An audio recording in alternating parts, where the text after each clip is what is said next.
Hi, it's Dwyer, gamblersadvisory.com, dwyervip.com. Today is October the 17th, 2017. Remember, the opinion you should follow should be your own. Just consider this video to be a second opinion from a complete stranger online. Now, one of the best pieces of advice I've ever received with regard to boxing years ago was that styles make fights. Right? Before you look at the record and all of that other stuff, look at the styles of the fights, of the fighters. Now, I'm one of those people who is very upset, very disappointed that the Anthony Joshua-Kubrat Pulev fight is not going to happen. Because, quite frankly, I'm curious to see how Joshua deals with a good jab. Right? Pulev has one. That fight was one of the best fights that could be made at heavyweight. Let me also say, too, that if you're a Deontay Wilder fan, you privately know that Wilder has a pretty good jab. And when he's not trying to knock out an opponent, Wilder can actually stay behind that jab and outmaneuver you for 12 rounds, which is what he did to get the title against Bermane Stiverne. So, I wanted to see Joshua against a good jab. I thought I'd be able to read into the Pulev fight to figure out what would happen if Joshua fought one of the other heavyweight champions, Deontay Wilder. Make no mistake, though, boxing is tribal, right? We all feel that we have some kind of secret that we know with regard to certain fighters, right? I'm sure the Golovkin people are thinking to themselves, man, if we just get a fair shake from the judges, especially after that Canelo fight, our guy is king. Well, let me just say, at heavyweight, I personally belong to the Joseph Parker tribe. You say Anthony Joshua, I think Parker beats him. Right? You say Deontay Wilder, I think Parker beats him. Let me just say, Joshua against Pulev, here's why I thought Pulev would actually do well, at least exceed expectations. I believe Joshua, who's big, right, hunter mindset, I think he has an inability to get out of the way of a good jab. Right? I don't really see Joshua bending at the waist. Do you? I don't really see Joshua with a head that's on a swivel avoiding punches. I don't see Joshua catching punches on his shoulder.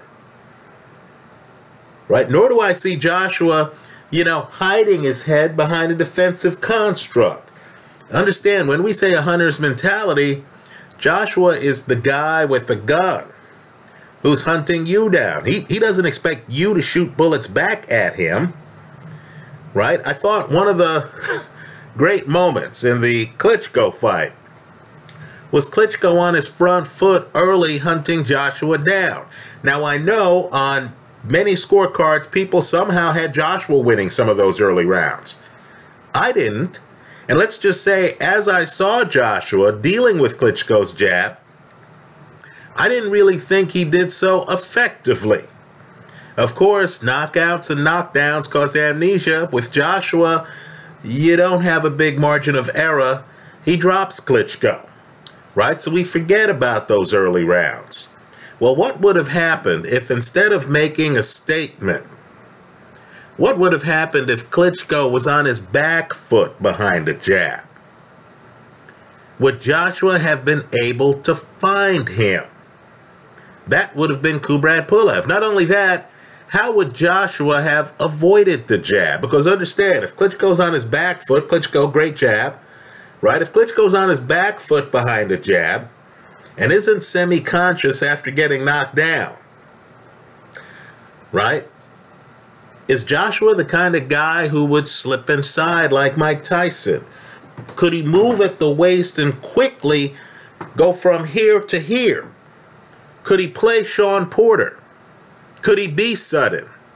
I thought I'd get the answer to all of those questions in the Kubrat Pulev fight. Let me also say, too, that Joshua is not a risk taker, right? You know the risk takers. Chris Eubank, for example, right? He's in there, he sees an opening, he's prepared to go toe-to-toe with you, isn't he? Right? He'll trade with you.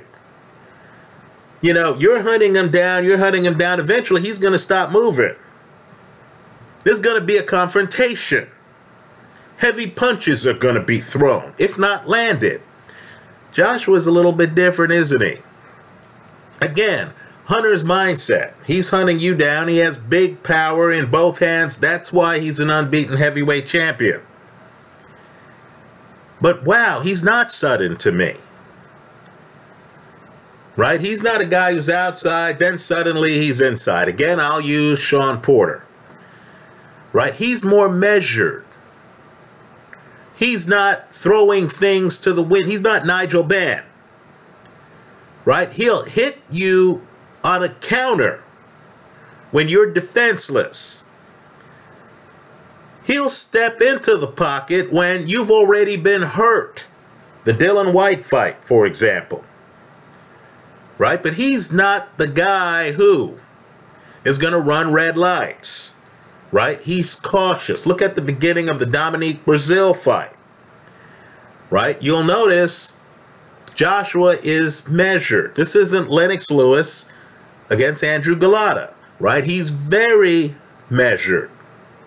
Now, a guy who's not a risk taker, who isn't going to jump inside, is going to have a problem with a jabber like Kubrat Pulev, who doesn't have an interest in coming inside.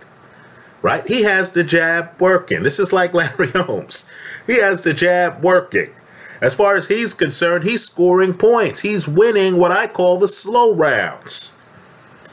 Right? He's not there to get deep in the pocket to actually engage you. No, he's just there to win rounds and to bust you up with a jab. Now, a Mike Tyson, you know, a guy who can slip a jab, all right, he can get inside on Larry Holmes. By the way, it took Tyson, Prime Tyson, several rounds to do so. I believe Holmes makes it to the 5th round of that fight. Right? But the point is, you knew Mike Tyson wasn't afraid to step on the gas. Do you know that about Anthony Joshua? I view Joshua, with his 100% KO percentage, as a guy who really needs for you to extend yourself before he then comes in with a counter or tries to hit you. Right? His opponent dictates the pacing of fight somewhat. Now, against a jabber who can hide behind a jab, in other words, jabber's sticking a pole out here and he's leaning back, I think Joshua would have problems. Vitaly Klitschko, who had a pretty good jab and who had a pretty good lean, the other day in an interview said he thought he could beat Joshua. Right? Certainly, I believe Prime Vitaly could have. Well, let me say this. I thought Kubrat Pulev would have tested Joshua. I don't believe Carlos Takam, right, who's actually one of my favorite contenders, will be able to test Anthony Joshua. Because understand, Takam, a fighter's fighter, right? A guy who traveled to New Zealand to fight Joseph Parker. A guy who traveled to Russia to fight Alexander Povetkin, right? A guy who traveled to Canada and fought Mike Perez, right? A guy who has a passport and will use it to fight big fights. The kind of guy who, after fighting Joseph Parker, is now going to travel to Cardiff to fight Anthony Joshua. Right? Just understand, though, that Carlos Takam, who I personally thought beat Joseph Parker in Parker's toughest fight to date, well, we'll put it on par with the Hughie Fury fight, which I also thought was a very tough fight for Parker. Could have gone either way. Right? But let's just say, style-wise, Takam doesn't match up with Anthony Joshua. Understand, Joshua wants an opponent who's going to try to press the action, who he doesn't have to try to find. right? So Carlos Takam's not showing up to out-jab anybody. Takam's a guy who comes in at weird angles. But the point is, he comes in. He's trying to throw bombs, right? He throws them at weird angles. But he's small. Understand, he's less than 6'2". So a tall guy who throws straight punches, which is what Joshua does, will be able to throw them right over the top on Carlos Takam. Right? Joshua knows who he is a little bit more than Joseph Parker knows who he is. Parker was a little bit hesitant. Parker actually got on his back foot against Carlos Takam. I expect Joshua to think it's Christmas. He's going to stay in the pocket. Right? His attitude is going to be, I'm the bigger man than Carlos Takam. I hit harder than Carlos Takam. Because I throw the straighter punches than Carlos Takam, my shots are going to get there first. Right? Let me say this too.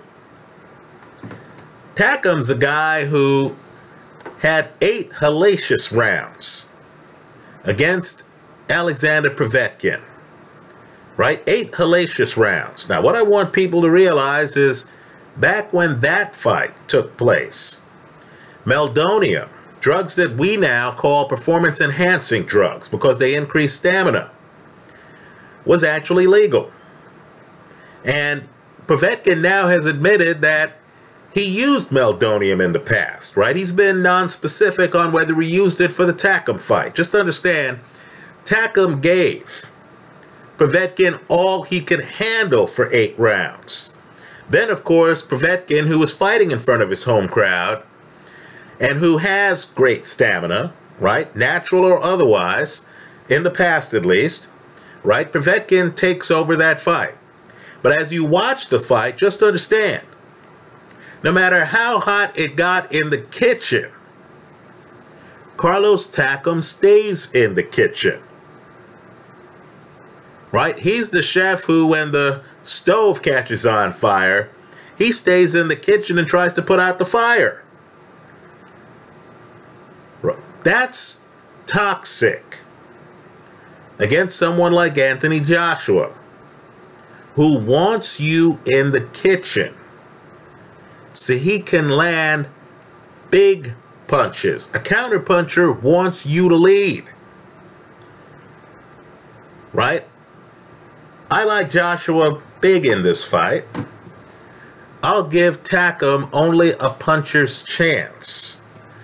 Right? The bet I'm recommending here is the favorite, heavy favorite, Anthony Joshua to win the fight. That's how I see it happening. If you're going to hedge the play, hedge it with Takam by KO. Just understand, the fight is in Joshua's backyard. Joshua is one of boxing's most popular fighters right now. Right? If you're going to take a champion's title in his backyard, during the height of his popularity, after that fighter has delivered with a huge win over Vladimir Klitschko, let's just say you face extremely long odds of doing so. I expect Joshua to defend his title here. Understand, though, that doesn't mean that I won't be rushing to place a bet on Kubrat Pulev. If that fight's ever announced and I get the kind of odds that were being offered by the casino before that fight got canceled. Right? Let me also say this too about Joseph Parker. You know, I can talk about how, in my opinion, Joshua is a bit clunky. Joshua, in my opinion, is hard to miss. Right? Because Joshua really hasn't developed advanced defensive skills. Now, the thing with Parker that would make Parker dangerous is that Parker, to me, first off, and I'll hear from you in the comment section to this video, I'm sure. First off, Parker's the superior athlete. He's more agile than Anthony Joshua. Right? He is. Let me also say, too, that Parker hits hard. I'm not sure if people fully appreciate Parker's punching power. Right now, against a guy like Carlos Takam, who's in the pocket throwing odd-angled shots, right? Parker didn't look good. I'll concede Parker didn't look good against Yui Fury. Understand, Fury has the best legs in the heavyweight division, right? So Parker's had some fights where, you know, you didn't see the dominant athleticism. I believe against Anthony Joshua, it would be stunning. Parker would move a lot better, right? Parker, when he wants to be, can be sudden.